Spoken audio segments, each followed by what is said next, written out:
Les infos locales de Bulle FM.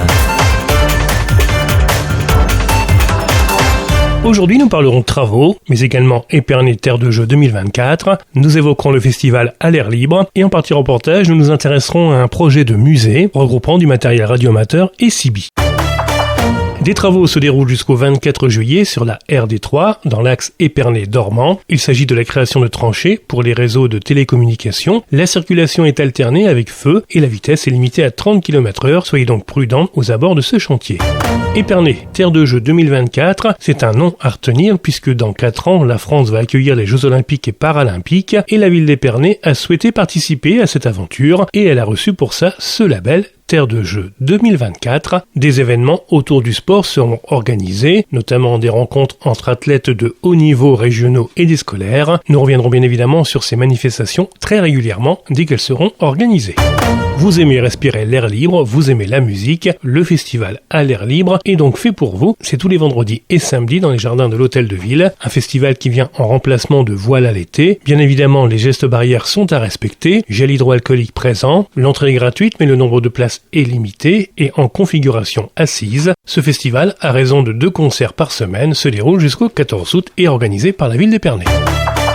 La radio, vous le savez, permet de communiquer. Il y a la radio telle qu'on la connaît, telle que vous l'écoutez, comme Bulle FM par exemple, mais il y a également d'autres manières de profiter des ondes. Pensons à l'univers de la CB, de celui de radio amateur, et à ce propos, un musée a prévu de voir le jour concernant ce domaine de communication. Un musée qui a prévu d'être itinérant, créé par une équipe de passionnés installés du côté de Magenta. Et pour nous en parler, nous recevons aujourd'hui un des membres de cette association, Jimmy Peter, qui nous dévoile au micro Bulle FM la façon dont est née sa passion. Cette idée, elle m'est venue à 14-15 ans quand j'ai commencé un petit peu à pratiquer la CB entre copains-copines. On a continué à pratiquer pendant des années avant de voir un petit peu cette passion disparaître au même titre que la passion de radio amateur, pour laquelle il faut quand même une licence et un examen pour pouvoir la pratiquer. Et quand on a constaté que le matériel était de plus en plus mis au rebut, parce que jugé ringard, on s'est décidé de créer une association et un projet pour pouvoir le préserver tout autant que la passion. On va faire peut-être le parallèle entre CB et radio amateur, c'est 2 choses différentes. La différence entre les deux, c'est que la CB, elle offre l'avantage d'être en bande libre, c'est-à-dire que tout à chacun peut l'utiliser pour peu qu'il ne dépasse pas une certaine puissance d'émission, tandis que les fréquences radio amateurs sont, elles, réservées à des personnes qui ont passé un examen et qui ont été autorisées par l'ANFR, qui est l'Agence nationale des fréquences radio, et qui leur permet l'utilisation notamment dans des fréquences un peu plus élevées et avec des puissances un petit peu plus conséquentes. Et côté radio amateur, j'avais entendu dire qu'on pouvait avoir des correspondants très très éloignés. Tout à fait. Côté radio amateur, on peut faire le tour du monde, mais aussi le faire en bande libre, quand ce qu'on appelle les conditions de propagation sont pleinement réunies. Ça dépend entre autres de l'activité solaire. Il n'y a pas longtemps encore,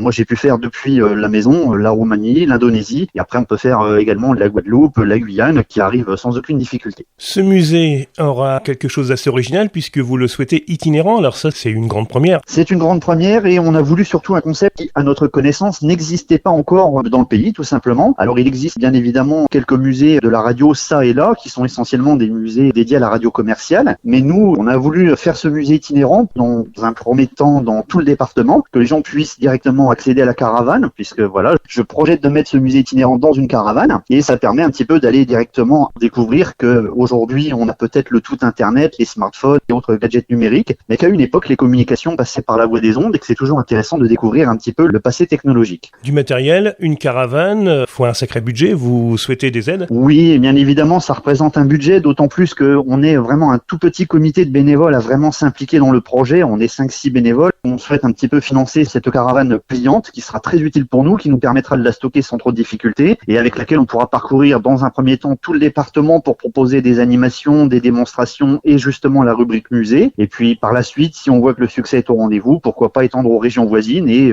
à terme peut-être dans toute la France. Mais il est encore trop tôt ça pour pouvoir se prononcer sur de telles distances. Du matériel ancien, on en trouve encore facilement? Avec beaucoup de difficultés, nous on en achète un petit peu sur tout ce qui est brocante et vide-grenier puisque c'est encore les seuls endroits où on peut en trouver à des prix raisonnables. Après bien entendu sur tout ce qui est vente entre particuliers sur internet, on a affaire à des gens qui profitent un petit peu que le marché soit alambiqué et qui pratiquent des prix complètement déconnectés de la réalité d'un marché qui n'existe plus. À terme, on aimerait aussi sensibiliser un petit peu tous les acteurs qui travaillent notamment dans les déchetteries pour nous permettre justement de sauvegarder ce matériel, même si encore aujourd'hui sur ce point-là, il y a encore beaucoup de travail à faire. Si vous souhaitez aider ou joindre cette association, vous pouvez les contacter via leur page Facebook, le musée de la radio, ou encore sur leur site internet internet lemusée-de-la-radio.fr. En attendant, passez une excellente journée sur Bulle FM.